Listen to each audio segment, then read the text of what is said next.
بسم الله الرحمن الرحيم الحمد لله والصلاة والسلام على رسول الله أما بعد. Mshukuru Allah subhanahu wa ta'ala, kumtakia rehma mtume wetu Muhammad sallallahu alaihi wasallam.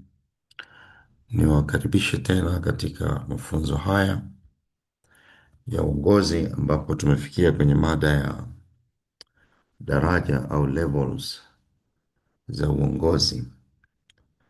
Mara ya mwisho tulianza na level ya kwanza ambayo ilikuwa inahusu kujiongoza, self leadership, na kwamba mtu ambaye amepevuka, mtu ambaye amechua, anapaswa kujizatiti katika kujiongoza yeye mwenyewe, na tukaona vipengele vyake na yale yanayohusiana na hayo.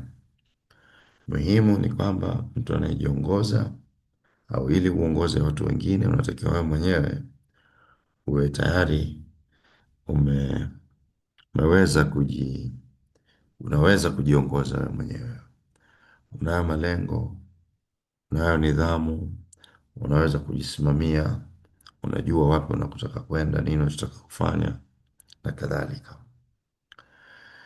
Katika maisha mtu huanzia hapo, na jiongoza ataongozwa na watu wengine, na ni sehemu vile vile ya maisha kuongozwa. Kuongozwa sio kitu kibaya. Unazaliwa katika familia kama kijana, kama mwana familia, unakuwa unaongozwa mpaka unapofika mahali katika umri, unapokuwa na wazazi, bado unakuwa ni mfuasi, unaongozwa na kadhalika. Lakini na wewe inafika mahala, kwa kuoa, kwa kuolewa, unaweza kuchukua majukumu mapya, au kwa kuingia kwenye kazi unachukua majukumu mapya ambayo yanakufanya uwe na nafasi ya kuongoza wengine.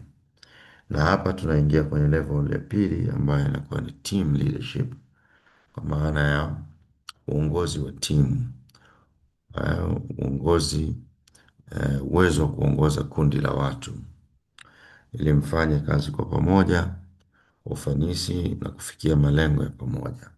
Kwa hiyo level ya pili ni vile vile inakuja naturally katika mazingira yetu ya kijamii ama ya kifamilia au ya kikazi, kwamba kuna wakati utakuwa ulikojiongoza mwenyewe, na kivyo vyote vile kujiongoza mwenyewe kuna baki na mtu siku zote, taka ujiongoze mwenyewe. Lakini vile vile unapata wakati mwingine nafasi ya kuwa kuna watu chini yako ambao wanakutazama wewe, kuweza kuwaambia malengo ni nini, kupeana majukumu, kuwashawishi ili kufikia malengo ya pamoja. Kwa hivyo unapokuwa kwa mfano mzazi,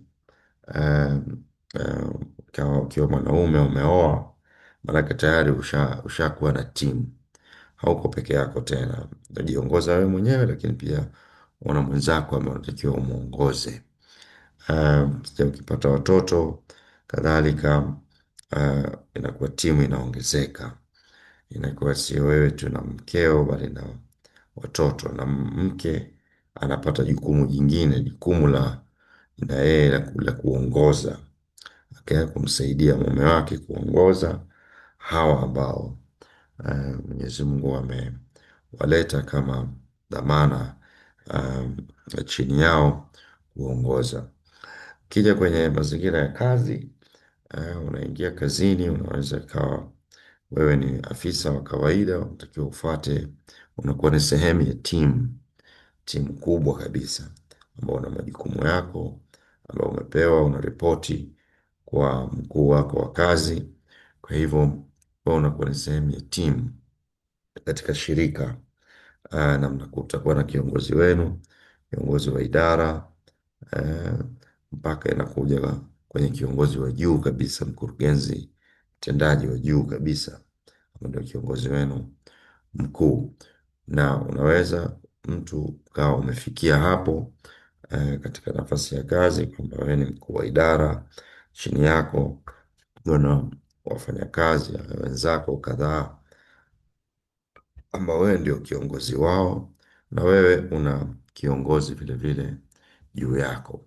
Kwa hivyo ni kitu cha kawaida kabisa katika maisha tunayoishi kwamba utakuwa sehemu ya timu na hiyo timu itakuwa ina kiongozi. Itakuwa kuna mtu ambaye ana, anasikilizwa, anatoa maagizo, anatoa mwelekeo na kadhalika. Kwa hivyo kiongozi wa timu hafanyi kazi peke yake, hafanyi kazi peke yake bali anashirikiana na wenzake katika kufikia malengo ambayo wameyakusudia. Kwa hiyo yeye anatoa maelekezo, anatatua kwenye utata, anaunganisha fikra, anaunganisha rasilimali, okay, ili kuwezesha wengine kufanya kazi vizuri na kuwasimamia wafanya kazi vizuri.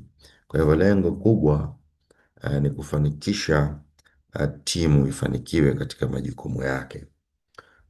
Katika jukumu la kifamilia bado tunabeba dhana ile ile ya malengo aliyotuumba Mwenyezi Mungu Subhanahu wa Ta'ala, kwamba wama khalaqtul jinna wal insa illa liya'buduni, tumewaumba wanadamu na majini isipokuwa mwabudu Mwenyezi Mungu.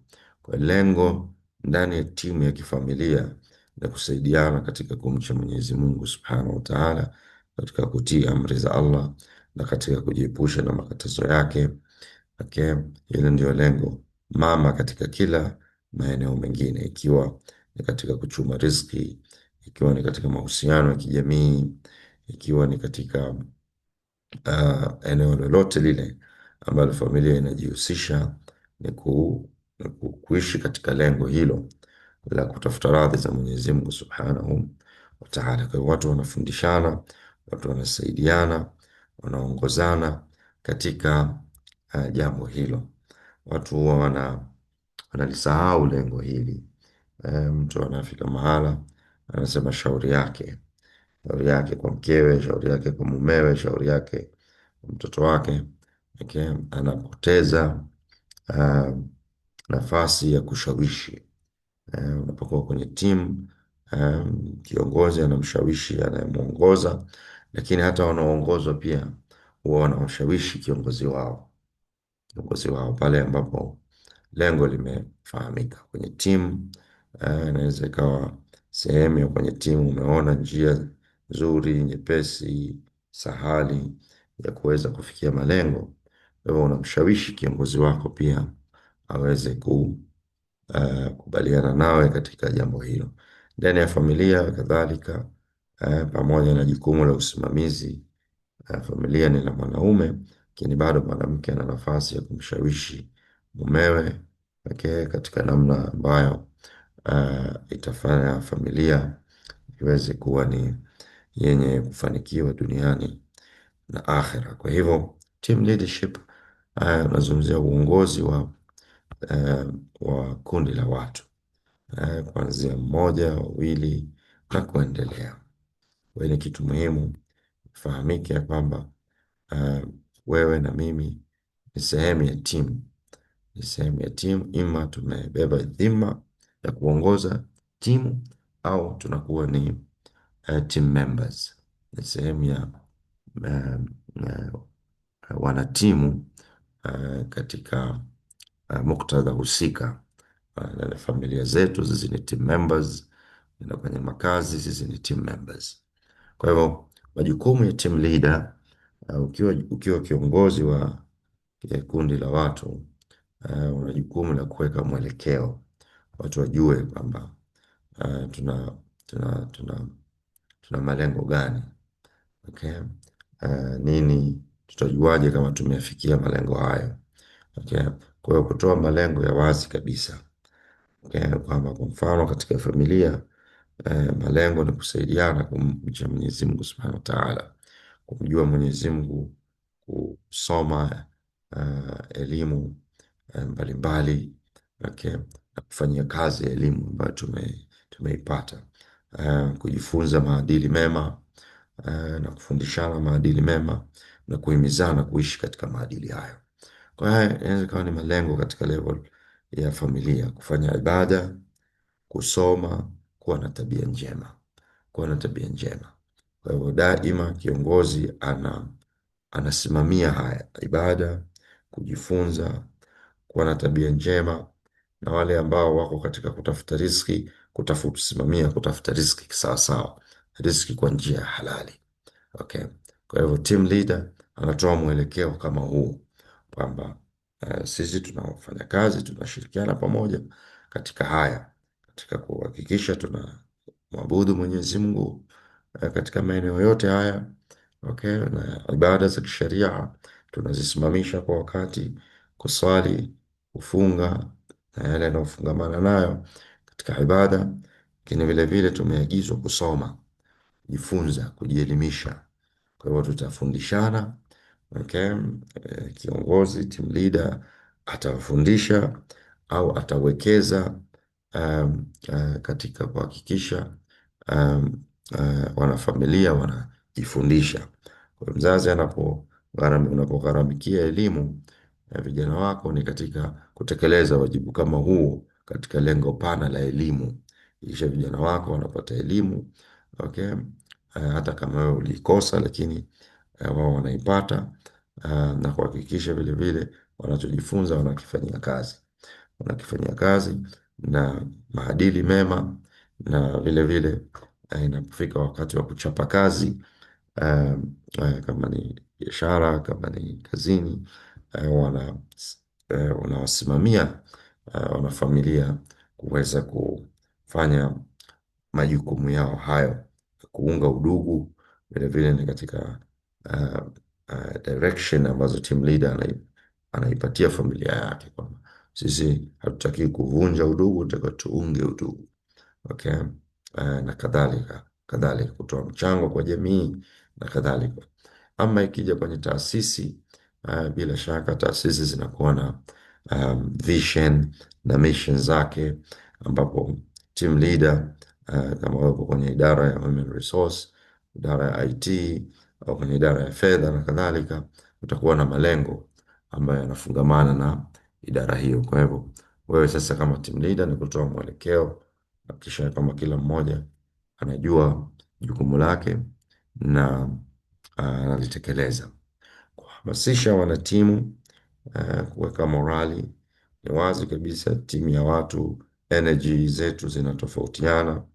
Okay, kutokana na mazingira tunayoishi, kutokana na mambo mbalimbali. Kwa hiyo ni muhimu team leader kuweka morali juu ya wale anaowasimamia katika mambo ambayo wanatakiwa wayafanye.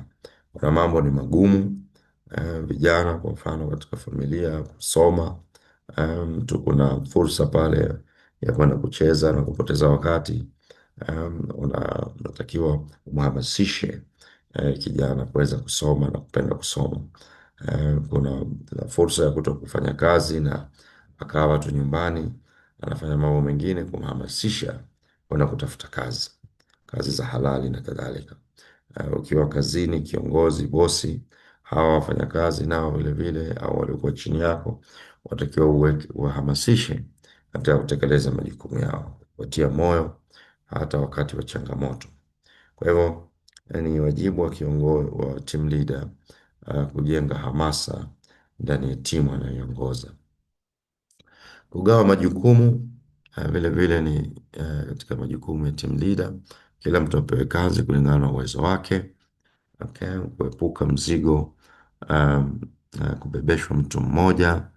Okay, au um, kugonganisha majukumu. Okay, kwa hivyo ni muhimu kugawa majukumu, na tunayaona haya katika ngazi za familia na ngazi za kazi, kwenye makazi vile vile. Okay, kwenye familia kila mwanaume ana majukumu yao, wanawake wana majukumu yao, watoto wa kike wana majukumu yao, watoto wa kiume wana majukumu yao. Okay, na kuhakikisha kwamba kila mmoja anatekeleza majukumu yake, na pale ambapo kuna majukumu mushtarak, majukumu ambayo wote tunashirikiana, basi kila mmoja anafanya sehemu yake. Ukija kwenye maeneo ya kazi kadhalika, unakuta hawa majukumu yao ni labda ni masuala ya marketing, au majukumu yao ni masuala ya kununua, majukumu yao ni masuala ya ulinzi, au kila mmoja anatakiwa kupewa jukumu ambalo liko wazi, ambalo analifahamu na ana uwezo nalo.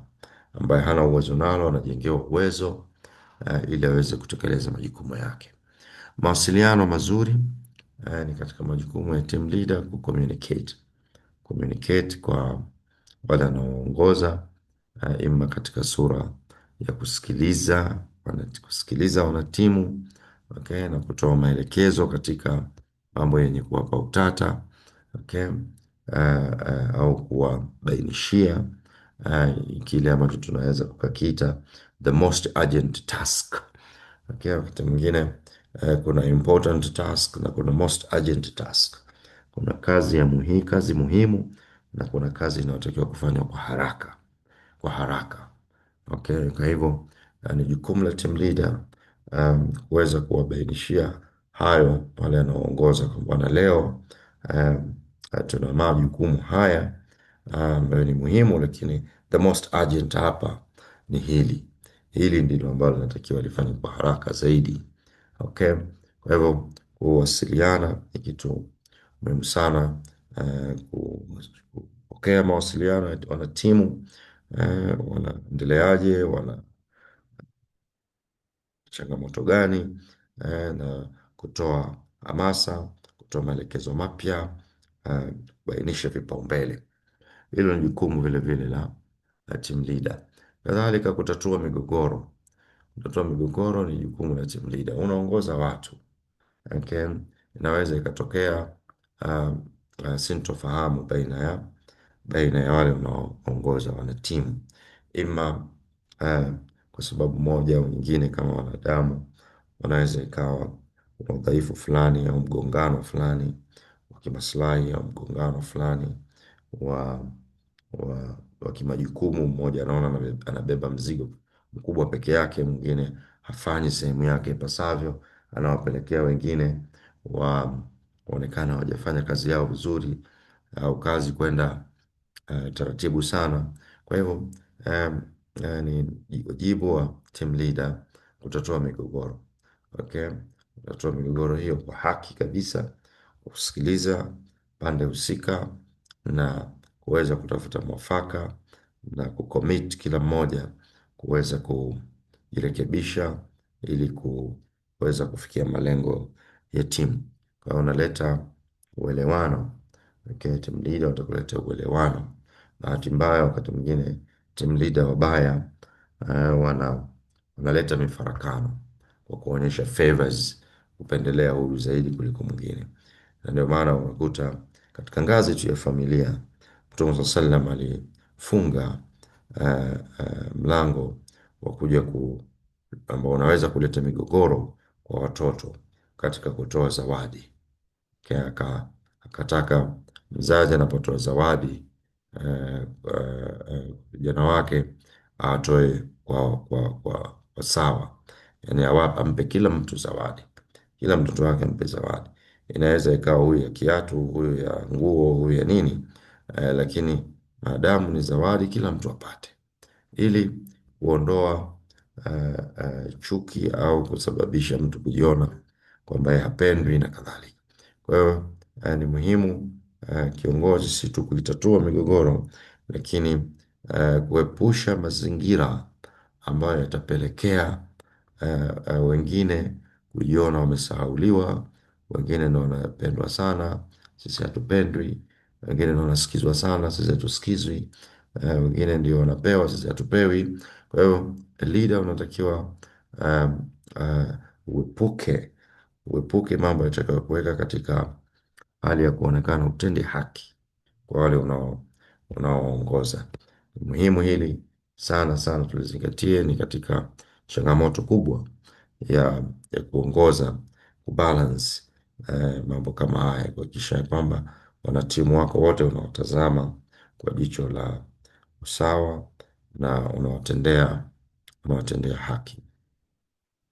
Kwa hivyo Kutoa mfano ni kama tulivyoashiria huko mwanzo kwamba team leader uh, anapanga kazi kwa wale anaoongoza, anahakikisha kila mtu anajua jukumu lake, anasaidia pale mtu anapokwama, anahakikisha kazi inakamilika kwa wakati.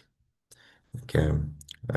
Sifa za kiongozi mzuri wa timu: uadilifu, kutenda kwa haki, kuwa na subra kwa wale unaoongoza, uwezo wa kusikiliza, kufanya maamuzi sahihi na kwa wakati, na wewe mwenyewe kuwa mfano bora, lead by example. Na hapa ndipo ile daraja la kwanza linabaki kwamba you have to self lead, wewe mwenyewe uwe unaweza kujiongoza. Okay, unaweza kujiongoza unapozungumzia team members wako kufika kwa wakati, na wewe unakuwa ni mfano mzuri. Wewe mwenyewe unaweza kujiongoza katika hilo.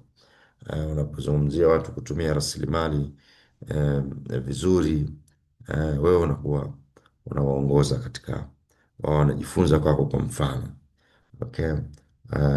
Kwa hivyo iwe ni ndani ya familia, iwe katika sehemu ya kazi, you lead by example. Ndani ya familia watoto wetu wanajifunza zaidi kwa kutuona tunapofanya na tunavyozungumza na kadhalika. In our actions, ndio mwalimu mkubwa wa wale wanaotuzunguka kuliko our words. Na ni muhimu sana na kiongozi wa timu kutambua kwamba wale unaoongoza wanakutazama sana sana sana, wanakutazama sana unavyofanya, yani wanakutazama sana. Yani unaweza hata ukashangaa lau kama utawakusanya wakueleze jinsi ulivyo, utashangaa yale ambayo wanaweza kukueleza, kwa sababu wanayaona yale unayoyafanya, wanayaona kabisa kabisa. Vijana wetu wanaona tunavyofanya. Okay. Mwenendo wetu wanatuona, na yale tunayowaambia wanasikia tunayowaambia na tunayoyatenda, na wana compare kabisa, huyu kasema hivi lakini kafanya hivi.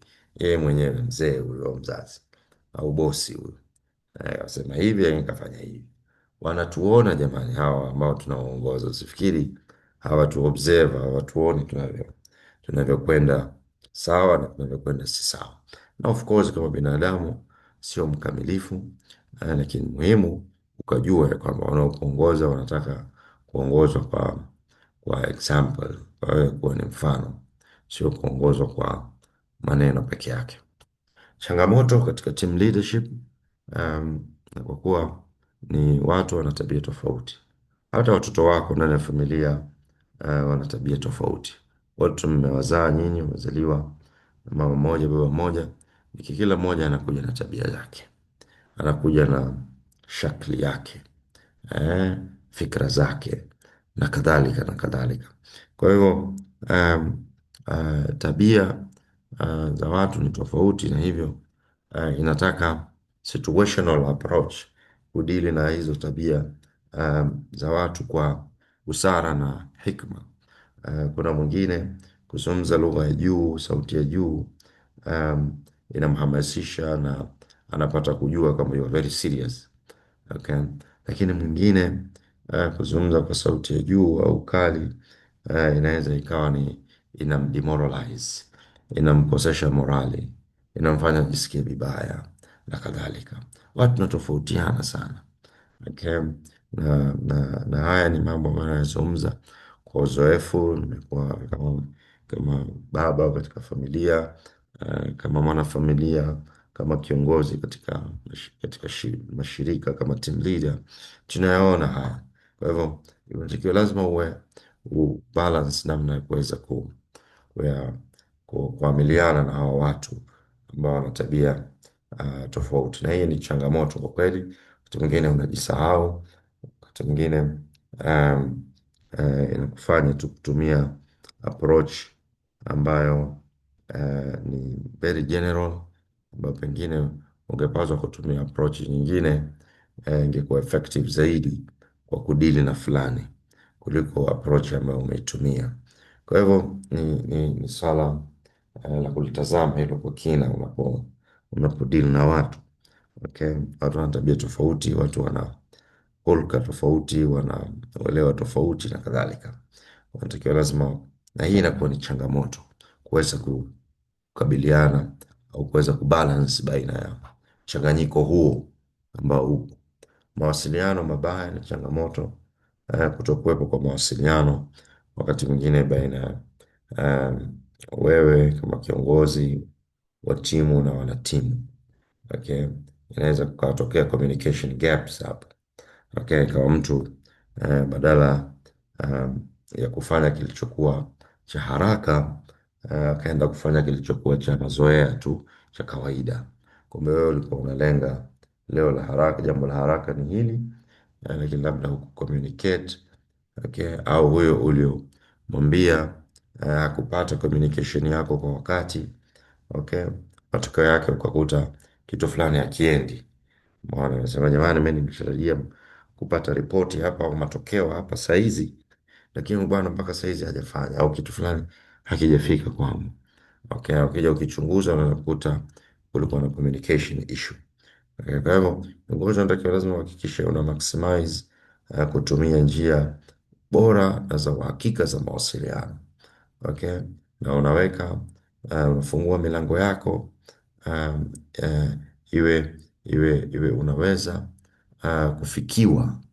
Okay, na hao unaoongoza kwa kupatia jambo ambalo wanataka kukueleza, kama ni changamoto, kama ni fursa na kadhalika.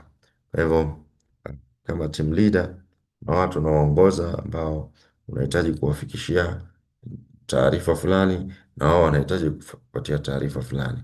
Kwa hiyo ni lazima mawasiliano, njia za mawasiliano ziwe madhubuti na rasmi zinazofahamika, na kila mmoja awe on time katika kuhakikisha njia hizo za mawasiliano ziko open ili kuweza kupata taarifa kwa wakati. Ukosefu wa ushirikiano ni changamoto vile vile ambayo inaweza ikatokea katika timu. Mmoja akawa mvivu au mmoja akapatwa na dharura fulani ambayo ikapelekea upungufu katika timu husika, na kama hamchezi pamoja kushirikiana, ni kwamba ushindi wenu utakuwa mgumu sana. Migogoro ya ndani swala vile vile changamoto. Migogoro hujitokeza, okay, kutokana na either poor communication au kutokana na hulka za watu au kutokana na ubinafsi fulani au maslahi fulani, inatokea migogoro. Kwa hivyo ni sehemu ya changamoto kiongozi kiongozi kuwa ni kuepusha mazingira yatakayoleta migogoro na kutatua migogoro, na hii inakuwa changamoto wakati mwingine. Migogoro inakuwa inakithiri na inaweza ikawa sio healthy kabisa katika uh, kujenga timu imara na yenye ufanisi. Vile vile uongozi wa timu, na hii ni changamoto kwa team leaders, ni unahitaji hekima na weledi. Hekima na weledi, na hili ni jambo ambalo vile vile tunasema kama kiongozi unatakiwa siku zote ujiongoze katika kujitafutia maarifa, kujitafutia ujuzi, weledi katika kuwaongoza watu. Okay, ni eneo ambalo mtu anajifunza namna ya ku lead people, kuongoza wengine, okay, na kadhalika.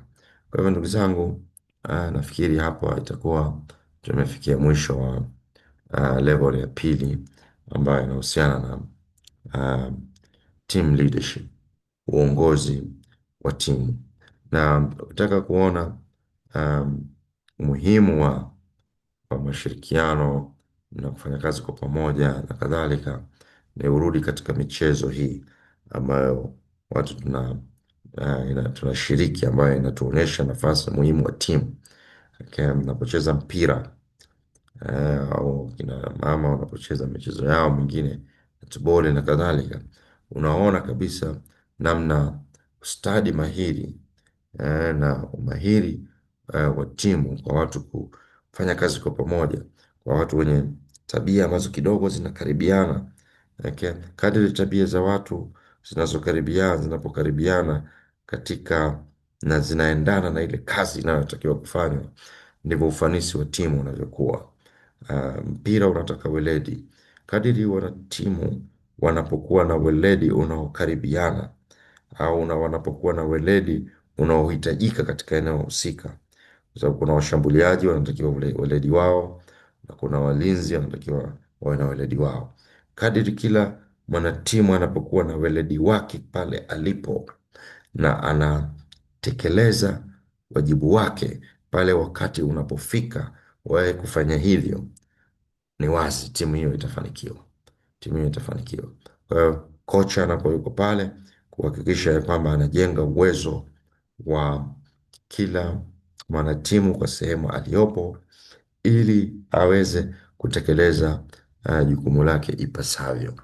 Kwa hivyo hili ni jambo la kuzingatia, tujifunze sana, funze sana katika michezo kama hii sports, okay, ambayo huwa ina inakupatia uh, uh, uh, jawabu la timu nzuri inatakiwa iweje, timu nzuri inatakiwa iweje. Sasa itakapokuwa huyu ni hodari wa kudaka mpira alafu ukamweka kwenye nafasi ya ushambuliaji, na timu yako haitokuwa vizuri. Umeona? Sasa kila mtu ana kipawa chake.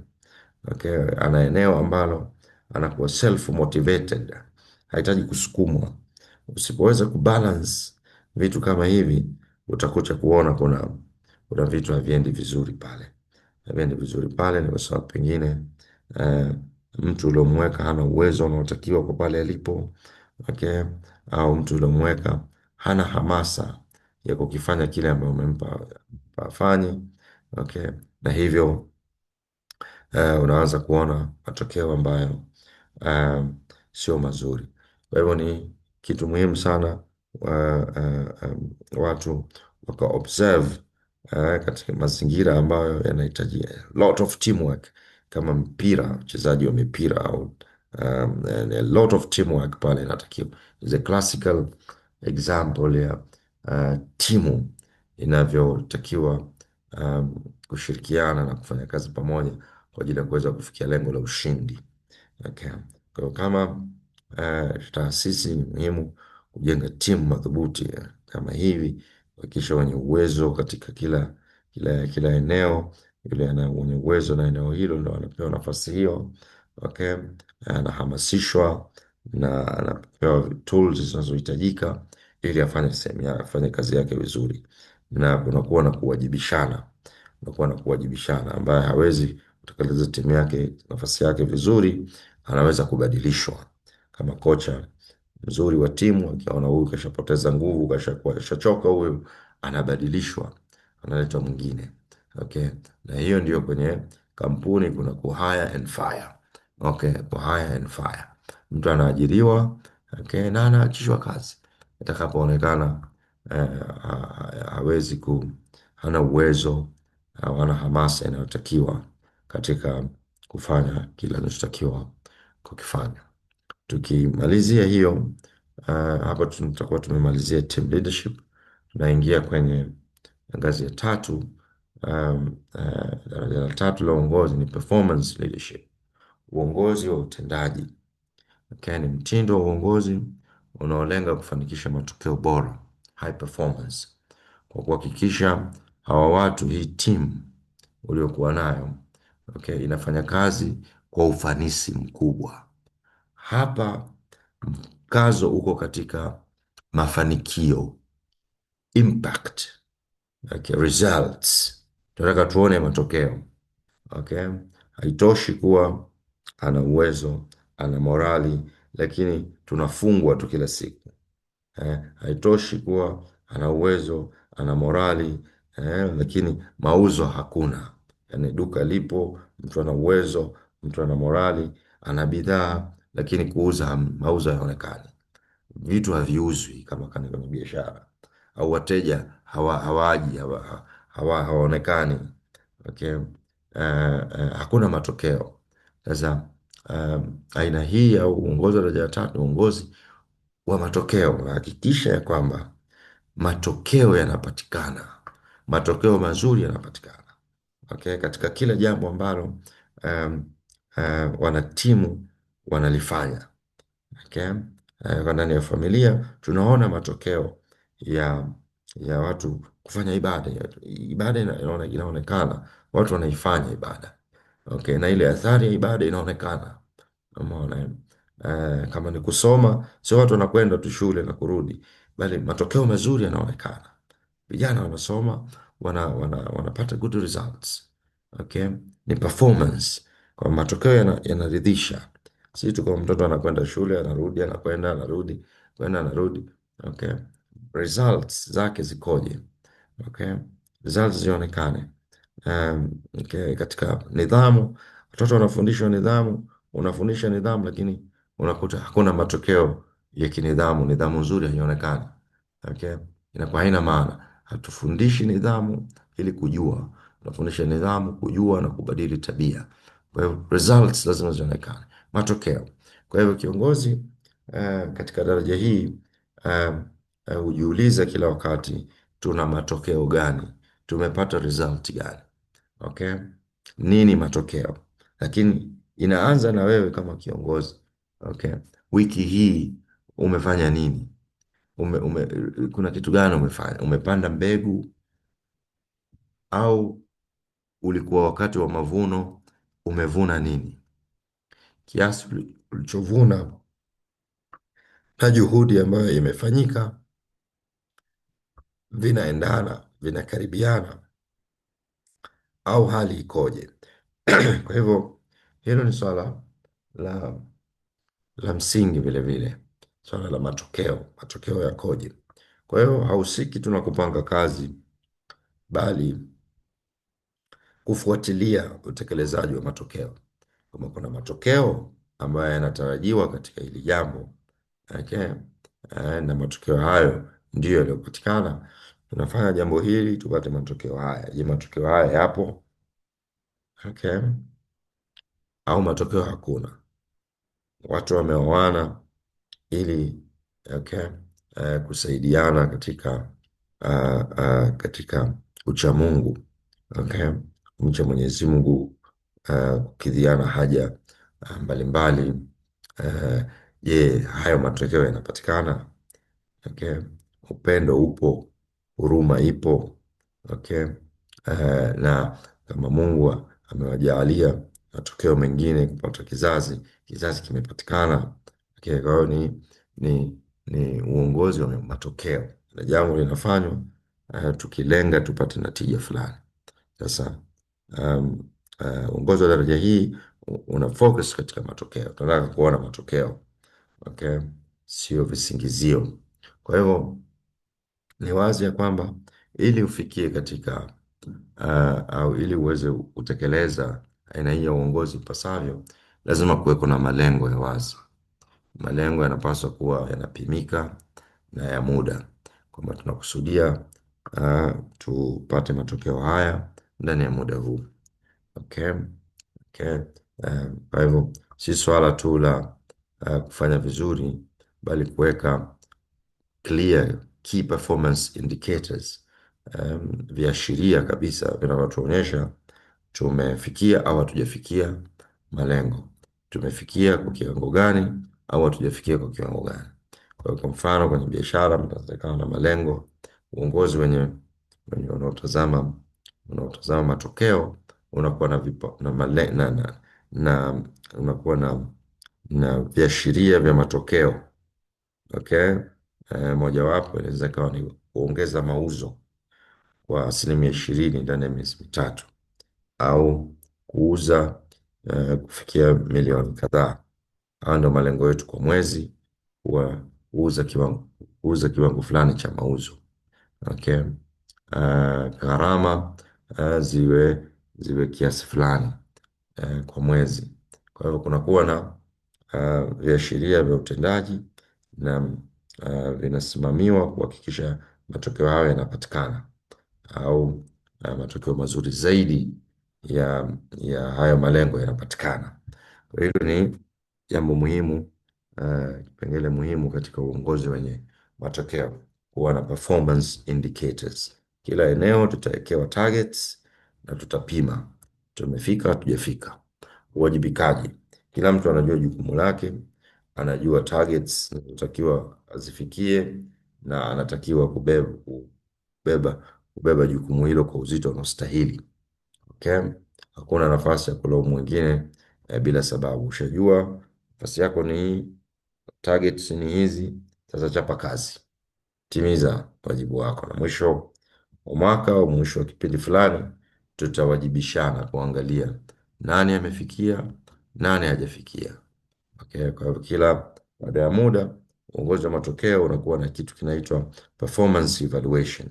Watu wanakaa na viongozi wao kuangalia, bwana, ulitakiwa ufanye hiki na hiki na hiki. Je, umefikia wapi? Eh, Matokeo yamepatikana, umepiga progress au hatua unazokwenda nazo, okay, zitatupeleka katika matokeo tunayotaka au tufanye mabadiliko fulani hapa na pale ili tuweze kuachieve yale matokeo. Kwa hivyo ni closely monitoring, unakuwa na ukaribu mkubwa wa kusimamia malengo targets, okay? Na kila mtu anajisimamia mwenyewe katika kila anachokifanya kuona hiki kinanipeleka kufikia malengo au hakinipeleki kufikia targets ambazo natakiwa kuzifanya. Inaniwezesha kufikia goals ambazo nimecommit kwa nitadeliver. Okay? Mimi kwenye idara yangu nitadeliver hiki katika team. Okay? Nitachangia kiasi hiki katika team. Okay? Na hususan katika shirika. Okay? Nita control gharama. Ucontrol kama wewe ni control center, una control, okay, gharama. Kama wewe ni revenue center, unatakiwa usababishe wateja waje, mapato yaongezeke, unatakiwa kusimamia haya, matokeo yaonekane. Kama ni huduma fulani kwa wananchi, huduma hizo zionekane. Okay. Kwa hivyo ni swala la uwajibikaji na kila mtu anawajibika kwa nafasi aliyopewa kulingana na malengo ambayo uh, amewekewa. Hii tumeshaizungumza. Ufuatiliaji wa utendaji, monitoring, tracking, close monitoring ya vile vipaumbele au yale malengo au zile targets. Okay, kwamba tumeweka targets za kufanya hili, kufanya hili, kufanya hili, kufanya hili ndani ya muda huu, ndani ya muda huu, ndani ya muda huu. Lazima malengo, hizo targets ziwe monitored, ziwe tracked. Tutatrack kwa njia hii kuona tumefikia au hatujafikia. Tunapotengeneza dira za taifa, okay, ni lazima kila sehemu katika dira, malengo ya dira lazima yawe monitoring, yawe yana key performance indicators, yawe na malengo ndani ya muda fulani, tutakiwa tushafanya kitu fulani, na kila siku ya Mungu kuna tracking, tuna progress kiasi gani, tunapiga hatua au tunarudi nyuma au tunaingia kwenye shimo kabisa. Kwa hivyo ufuatiliaji wa utendaji ni kitu muhimu sana, kuangalia maendeleo, kuangalia changamoto. Feedback, kutoa mrejesho wa kujenga, constructive feedback. Wakati watu wanaweka mipango, wakati mwingine mazingira yalikuwa hivi, okay? Na wakati mwingine mazingira yanabadilika. Tumetengeneza kwa mfano dira ya taifa, ilipotengenezwa hakukuwa na mtifuano wa vita vya Iraki na Marekani. Kwa hivyo pengine tuliweka malengo haya na haya na haya na haya na haya, lakini mrejesho unaonyesha kwamba kuna vitu external factors ambazo zitatupelekea pengine kutofikia malengo yale ambayo tumekusudia. Kwa hiyo kunafanyika mapitio kurekebisha mapema malengo, vipaumbele na targets, ili sasa tuweze kuwork kulingana na mazingira yalivyo, na situation inavyobadilika tunabadilisha. Kwa hivyo kunakuwa na hali hiyo ya kwa kuwa tuna track performance kwa namna moja, inakuja feedback, unapata kuona, unapata kujiuliza kwa nini hapa tuko nyuma. Kwa hivyo zitakuja sababu mbalimbali ambayo ndio feedback, ili muone vipi mnaweza kurekebisha. Maendeleo ya watu ni katika vipengele vile vile vya uongozi wenye matokeo, kwa maana ya kiongozi haangalii tu matokeo bali uwezo vile vile wa wale watu ambao amewapa jukumu la kuweza kudeliver. Okay? Na katika uwezo ni kuhakikisha kwamba wenye uwezo wa shughuli fulani wanawekwa katika sehemu sahihi, na wale ambao hawana uwezo. Okay. Kama kuna namna ya kuweza kuwawezesha waweze wa train capacity building, wanajengiwa uwezo. Kama hawawezi kabisa, okay, wanakuwa fired, mtu anaondolewa. Okay. Kwenye organization kuna kitu kilikuwa kinaitwa um, uh, inaitwa performance improvement plans, PIP. Okay. Mtu huyu ndani ya miezi sita, badala ya kufikia malengo, hafikii malengo, hafikii targets, yuko way below the targets. Okay. Anakuwa recommended kwenda kwenye performance improvement plans. Okay. Ataangaliwa shida nini, tatizo iko wapi, tatizo uwezo, tatizo ni una matatizo, changamoto yako nini mpaka unashindwa kudeliver. Tueleze nini unahitaji ili tukusaidie uweze kudeliver. Kwa hivyo anahitaji hiki, nahitaji hiki. Okay, kama hivyo vitu vina make sense, atakuwa facilitated hivyo vitu. Lakini ikiwa bado amepewa kila kitu na nani, tatizo nini? Tatizo uwezo, ujuzi, atakuwa trained. Okay, tatizo nini? Kwa hivyo kila weak points zile zitatafutiwa solution ili huyu mtu aweze, lakini with all that bado mtu hawezi kudeliver, kwa kweli anaonyeshwa tu mlango wa kutokea.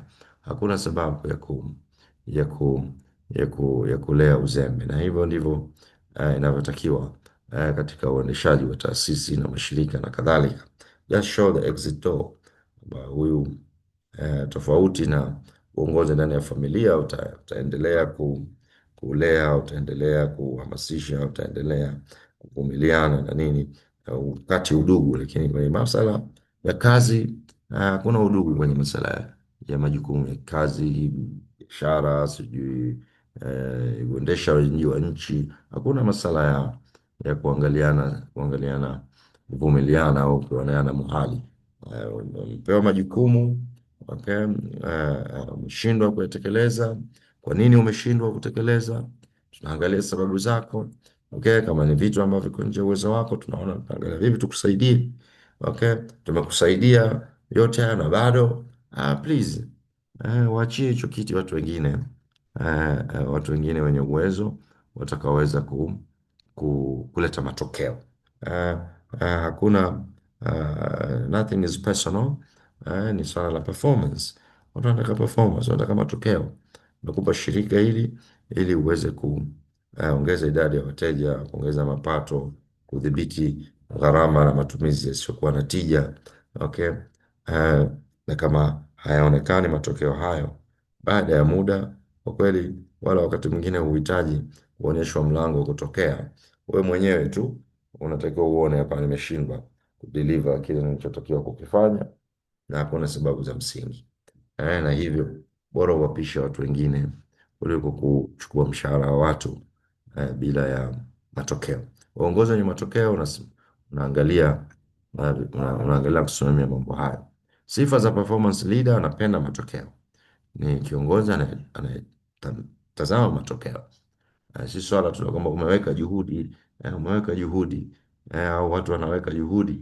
Mtu yuko pale ofisini au kazini, anakufika kwa wakati saa 2 mpaka saa 11, lakini nini amefanya? Nothing to show. Sasa kiongozi anayejali matokeo anataka kuona results. Okay. Mwisho wa mwezi, what have you done? Okay. Umefanya nini? Na hii inaanzia hata kwa wewe. Hata wewe kama ni kiongozi wa matokeo, unayependa kuona matokeo, uwa mwenyewe unajiuliza, mimi wiki yote imepita nimefanya nini? Kuna matokeo gani ambayo yametokana na uwepo wangu hapa wiki hii au mwezi huu au miezi mitatu hii? Okay? Uwepo wangu umeleta athari gani? Umeona? Sasa lazima hilo kiongozi mwenye kujithamini matokeo anakuwa na fikra za namna hiyo. Hangojei tu kwamba bosi wake amuulize ana matokeo gani, na wakati mwingine atoe bosi pengine kama sio bosi ambaye ni performance leader, wala yeye anataka uwepo wako bana. Umeona bana, pengine inaweza kawa hata umefanya hujafanya, lakini kama yeye ni performance leader atakuwa anataka kuona umefanya nini. Okay. Na bahati mbaya baadhi yetu ukiulizwa na bosi, mwezi mzima umefanya nini? Okay. Mwingine huwa anaona kama hilo ni tusi. Sasa wakati mwingine ni kweli bosi anaona ulichokifanya, wakati mwingine anataka kusikia tu kutoka kwako. Okay, ameona ndio. Okay, yeye anataka kusikia kutoka kwako. Sasa usichukulie swali kama hilo kama offensive hivi, kama huyu vipi, yani haoni ninachokifanya au namna gani? Okay, hapana, amekupa fursa ya eh, ya wewe kuarticulate, kueleza ameona kile ambacho umekifanya. Na wakati mwingine unaweza ikawa kuna vitu umevifanya yeye hajaviona, vimembypass. Umefahamu? Kwa hivyo tumia fursa hiyo, take it positively, kwa kuainisha mwezi huu tumefanya kitu fulani. Na wako baadhi ya wafanyakazi ambao ni performance oriented kwa kweli. Hata kabla ya kuulizwa unaweza ukajikuta kila baada ya mwezi anakupatia ripoti ya nini amefanya. This is this is performance leadership. Umeona, mtu ambaye ni mwanatimu ambaye anapenda matokeo anaweza kufanya mpaka hivyo, ikawa kila mwisho wa mwezi anatuma ripoti, amefanya nini, amefanya nini, amefanya nini. Na kiongozi ambaye vile vile anajali matokeo anaweza kuwa na nidhamu kama hiyo. Nataka ripoti kila mwisho wa mwezi, kila mtu kafanya nini, nini alichokifanya katika majukumu yake, changamoto ni nini. Okay. Anahitaji usaidizi gani? This is performance leadership. Si swala la watu wanakwenda wanarudi, wanakwenda wanarudi, wanakwenda wanarudi, wanakwenda wanarudi. No, we need to see results. Kwa hiyo anakuwa na nidhamu vile vile, anatoa maamuzi kwa data, si hisia, anasisitiza excellence, ubora, anawajibika na kuwawajibisha wengine. Okay. Mfano halisi katika kampuni, kiongozi anaweka target ya mauzo, anapima kama ni kila wiki, kila mwezi, tumefikia wapi, tumeuza kiasi gani.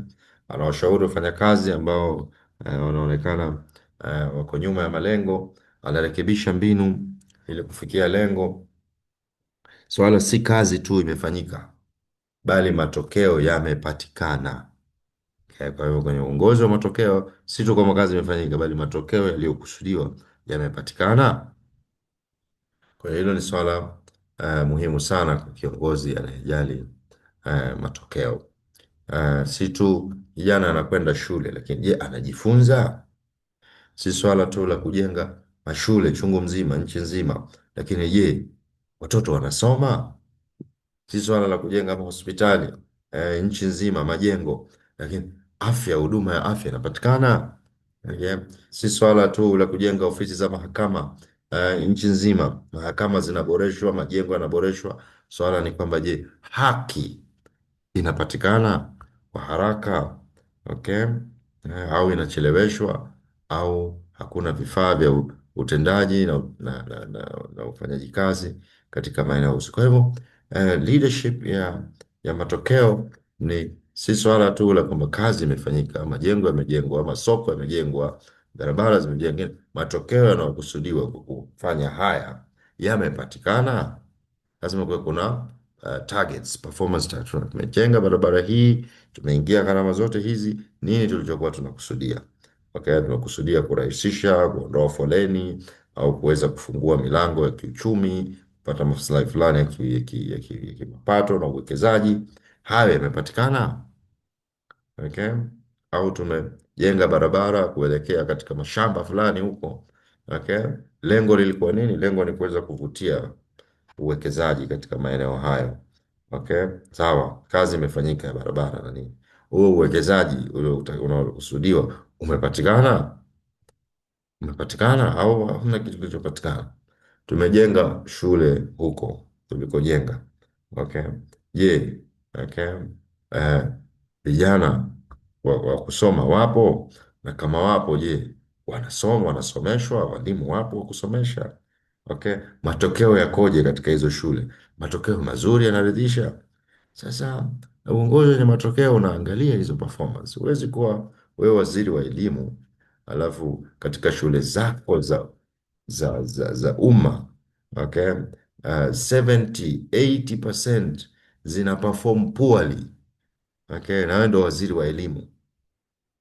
waziri wa elimu ambaye kwanza jukumu lako ni kusimamia of course sera zote za elimu na nini na mambo chungu mzima, lakini una shule wewe ambazo zinatakiwa zitoe elimu, zitakiwa ziwe ndio mfano bora kwa shule katika sekta ya elimu.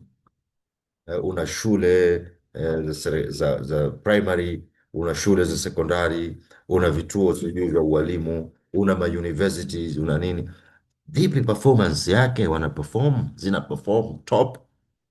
Okay? Tanzania unazungumzia tuna vyuo vikuu Tanzania chungu mzima, lakini ukija katika world ranking ya vyuo vikuu duniani unakuta hatupo pengine hata katika top 50. Okay. Na una waziri wizara nzima ya elimu na nini, una ma university chungu mzima, lakini tunashindwa kuwa on the top, hata sio tu duniani basi hata Afrika. Tunashindwa kuwa katika top 10 universities katika Afrika, kwa kiko chuo viwili vitatu vinne au dominant kutoka katika taifa, kutoka katika nchi yetu. Kwa nini iwe hivyo? Ni kwa maana pengine bado hatuja embrace sawa sawa performance leadership, uongozi wenye matokeo. Okay? Si swala la kuwa na vyuo vingi, vyuo vikuu, bali ni swala la kwamba vyuo hivyo vinatoa tija, watu ujuzi unapatikana. Sasa leo nilikuwa nasikiza hotuba ya waziri wa vijana wa Tanzania akizungumzia changamoto za vijana, akasema ukosefu wa ajira, akasema nyingine ni ujuzi, kuto kuwepo kwa match baina ya ujuzi unaotakiwa sehemu za kazi na ujuzi unaopatikana katika vyuo vyetu vya vyuo vikuu au vyuo vya ufundi na kadhalika. Kuna mismatch, kuna gap. Vijana hawana ujuzi unaotakiwa katika soko la ajira. Unaona? Sasa inakuwaje? Inakuwaje gap ya namna hii? Maana ni kwamba lazima kuna mahala tumekosea, kuna mitaala ya kizamani ya kizee iliyokuwa haina maana, watu wanafundishwa mambo ambayo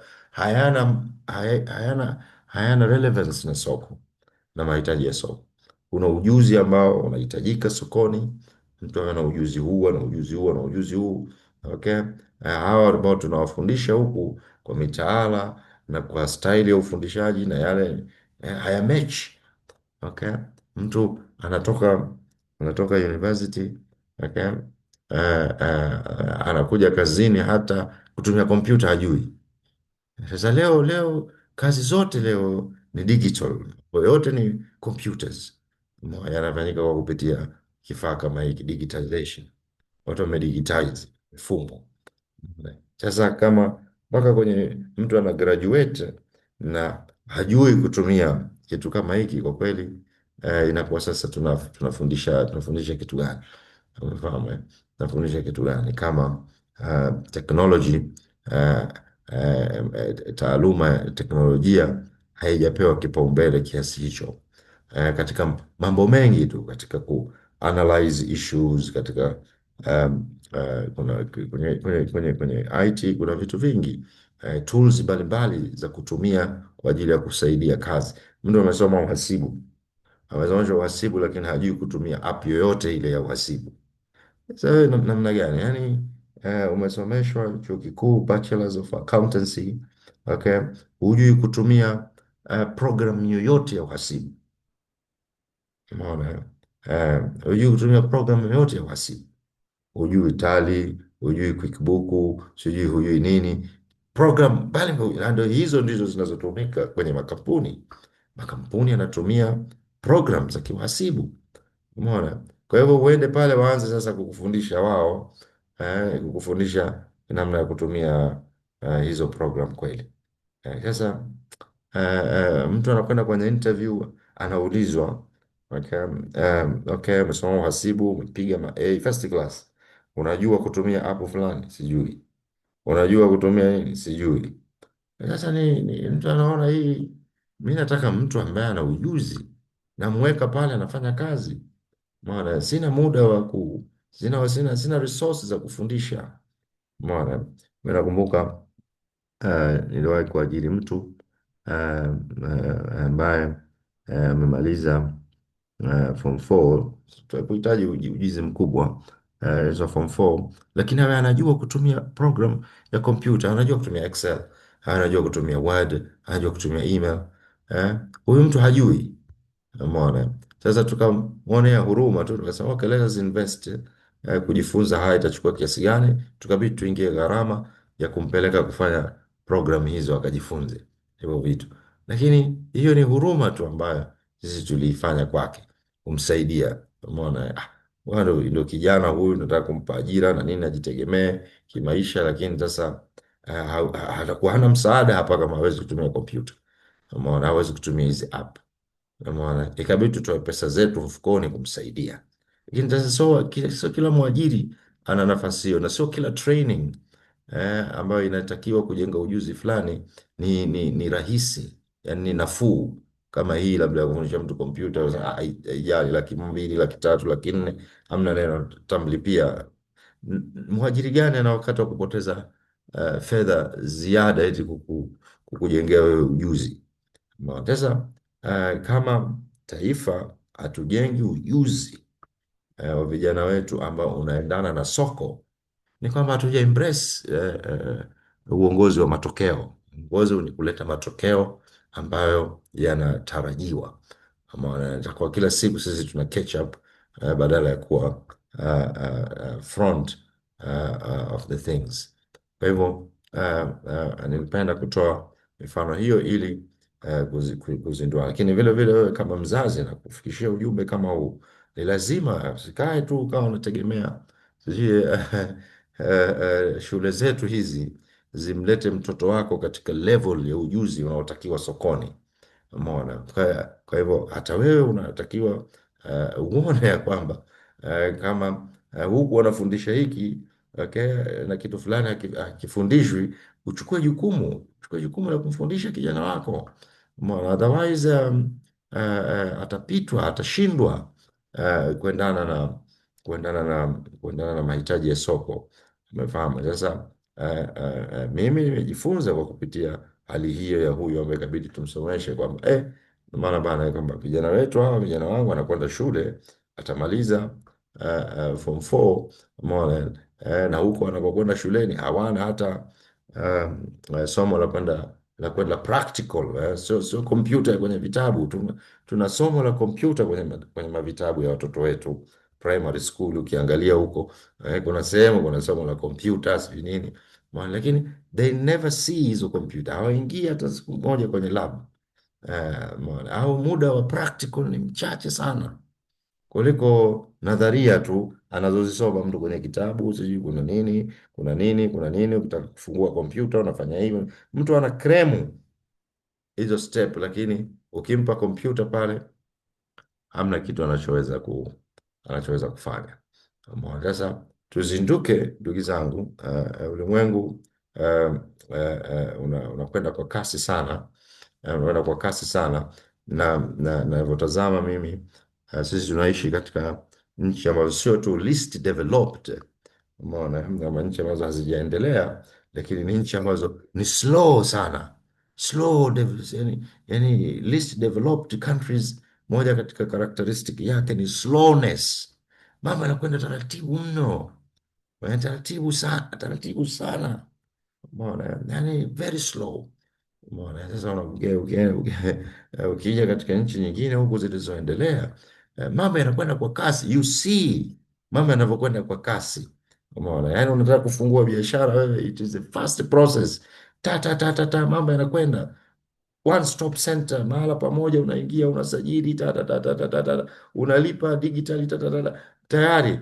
Umeona? Ushapata leseni yako, mambo yanakwenda. Umeona? Ukiingia katika ofisi yoyote ni digital process, mambo yanakwenda. Digitization katika maeneo mbalimbali, ili mambo kwenda haraka, ku speed up things. Umeona? Sasa sisi tunaishi katika bado fikra zile ya kwamba haraka haraka haina baraka, haraka haraka haina baraka. Umeona? Ulimwengu unakwenda kwa spidi sana katika maeneo tofauti tofauti. Kama tuto embrace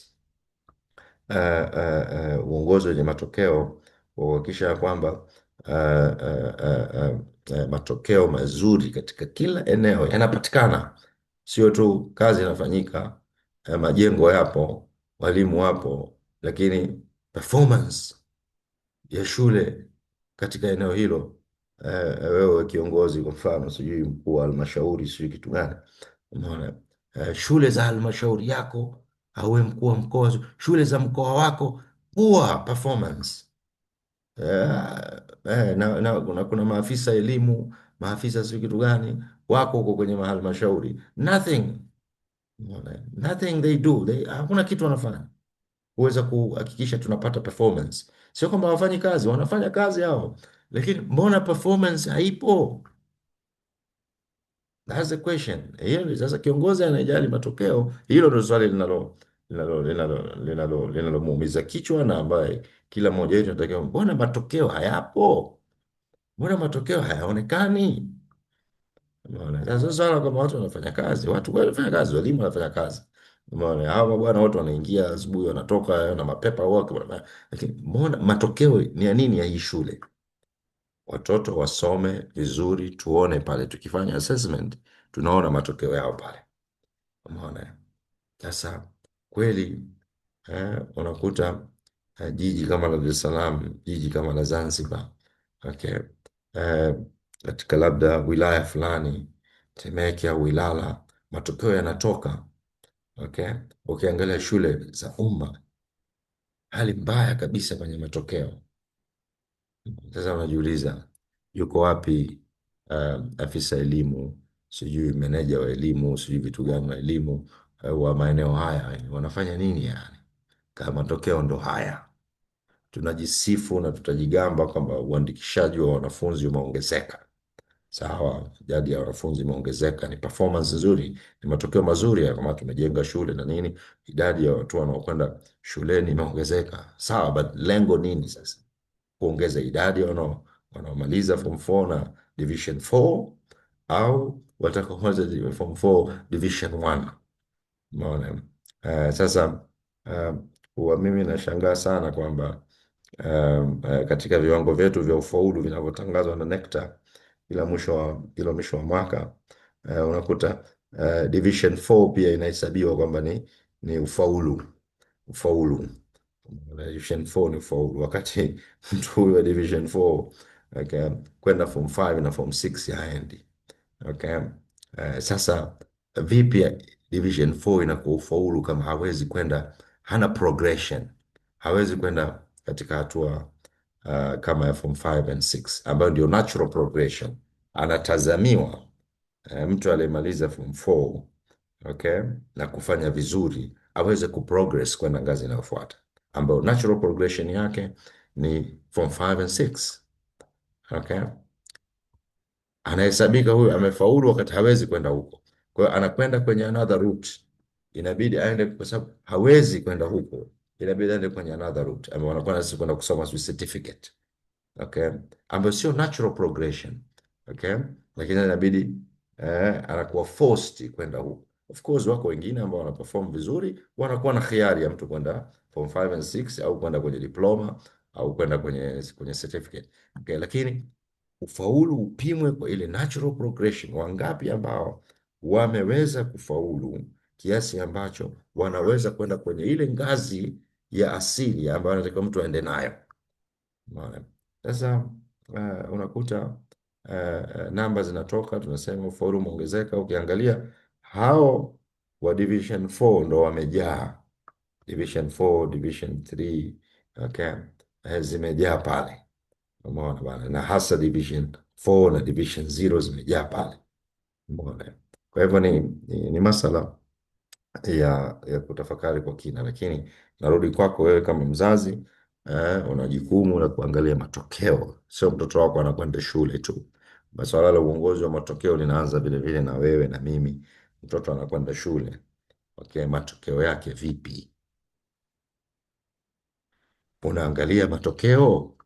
Ana hili ni sio swala la kuangalia tu, si serikali si kitu gani, ni swala la wewe. Mtoto analelewa nyumbani, unampa nafasi mtoto ya kuweza kusoma, unampatia rasilimali anazozihitaji aweze kusoma, vitabu, kama ni tuition, kama ni unamsaidia aweze kuperform.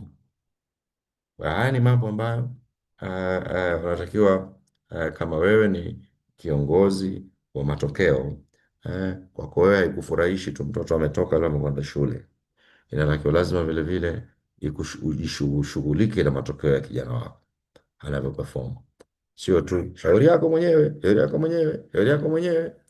Shauri yake mwenyewe vipi? Babangu, mamangu, vipi shauri yake mwenyewe? Umeona bana, ni kwamba ni lazima uangalie tatizo liko wapi na namna gani ya kusaidia. Umeona bana, kama unataka kutengeneza kizazi ambacho kitakuwa na uwezo wa kuweza kukop na hali za maisha ambazo kila siku tunasema afadhali ya jana. Umeona? Kwa hivyo ndugu zangu, niishie hapo. Muda umetupa mkono. Niliamua kukaa hapo kidogo na kutoa mifano kwa sababu ya kusisitiza sana swala hili, kwa maana ya kwamba lazima tuwe ni watu wa matokeo, watu wa matokeo, sio tu watu wa kusema, watu wa nasema you are very busy but no results. Busy for nothing. Very busy lakini kuna matokeo, hakuna matokeo yanaonekana. Mtoto anakwenda, wewe unakwenda spidi, yule anakwenda spidi, hakuna matokeo. Unafungua biashara yako, lazima ujiwekee vipimo vya matokeo. Umeona, otherwise itakuwa unasema nimekwenda nahangaika lakini sioni matokeo. Utaona vipi matokeo kama itakuwa pengine hata hayo matokeo yenyewe unayajua? Matokeo yenyewe unayotakiwa kuyapata ni yapi? Okay. So wakati mwingine matokeo yapo, wewe hujaridhika, tunayo matokeo. Okay, unatakiwa labda ufanye kitu fulani cha ziada, unajua nini unatakiwa ufanye cha ziada. Okay. Pengine ukomo wako wa kutafakari umefikia kikomo, unatakiwa washauri watu, tafuta ushauri. Umeona bwana, watu wakufungue fikra, wakufungue mawazo ili uone vipi unaweza kufanya ili kufikia hayo matokeo makubwa zaidi ambayo unayatamani. Umefahamu? Kwa hiyo uongozi wa matokeo unatakiwa lazima uwe una targets katika eneo hili na target hiki, katika eneo hili na target hiki, na unafuatilia na ikiwa mambo yanakwenda vizuri, alhamdulillah, unatia ari, unatia morali zaidi, mambo yafanyike vizuri zaidi. Pahala ambapo kuna changamoto, unaangalia changamoto ni nini na kuitatua. Naomba niishi hapa kwa leo. Inshallah taala, tutakuja kuendelea katika aina nyingine za daraja nyingine za uongozi kama change leadership na strategic na visionary katika siku zijazo. Kama kuna maswali nafikiri tutaweza kuyapokea, na kama tutaweza kuyajibu tutayajibu. Kama hakuna maswali basi tutafunga. Tukumbuke tu kwamba maswali yanaweza kuendelea kuulizwa na michango inaweza kuendelea kutolewa katika grupu letu la mafunzo. Naam, sasa ni wakati wenu. Naingia kwenye chat hapa niangalie kama kuna swali lolote au kuna mchango wote. Na wanasema mafunzo nayapata vizuri sana, ila naomba sana utufanyie mpango wa vyeti ili tusaidie taasisi zetu pia zipate elimu tuliyopata. Hili ni swala ambalo tumeshalizungumza kwenye group. Okay. Kama watu watataka vyeti juu ya mafunzo haya, itabidi wafanye mtihani. Okay, watafanya mtihani alafu ndio watakaweza kupata marks zinazotarajiwa kuanzia 70% watapewa vyeti. Okay. Chini ya hapo itakuwa hujafanya vizuri, na hiyo ndio tunazungumzia swala la matokeo. Si kwamba tunafundishana tu, lakini pia tuweze kupima uelewa wa haya mafunzo na wale ambao wataonyesha matokeo mazuri watapata matokeo mazuri, watapata vyeti. Ambaye watakuwa wamepata matokeo mazuri atapata fursa ya pengine kuja kufanya tena mtihani mwingine kipindi kingine. Lakini hilo mtu asilitegemee sana, tutakuwa na muda wa kila wakati kuwatungia watu maswali. Mfanye mtihani, utakuja, unataka kufanya, watafanya, watakaoweza kufanya vizuri watapata vyeti.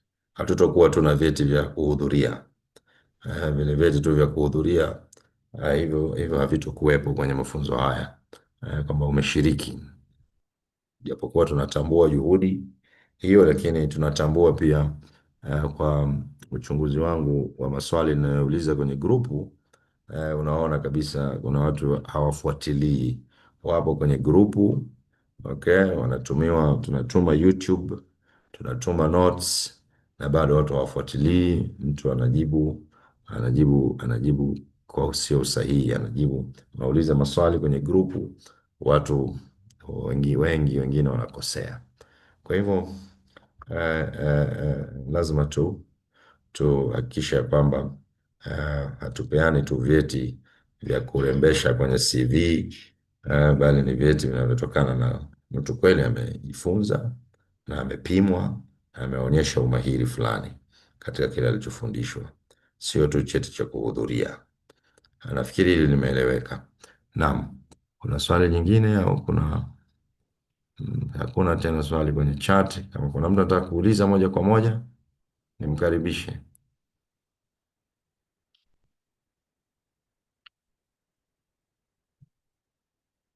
Okay, inaonekana hakuna. Kwa hivyo inshallah tutaishia hapa. Tutasimamia hapa kwa leo na tutakutana tena wiki ijayo kuendelea katika level ya 4 ya uongozi au daraja ya 4 ya uongozi ambayo ni kuleta mabadiliko, change leadership, daraja ya uongozi wa mabadiliko. Inshallah taala tutakutana tena wiki ijayo. Subhanaka Allahumma bihamdik ashhadu an la ilaha illa anta astaghfiruka wa atubu ilaik. Nawatakia nyote siku njema.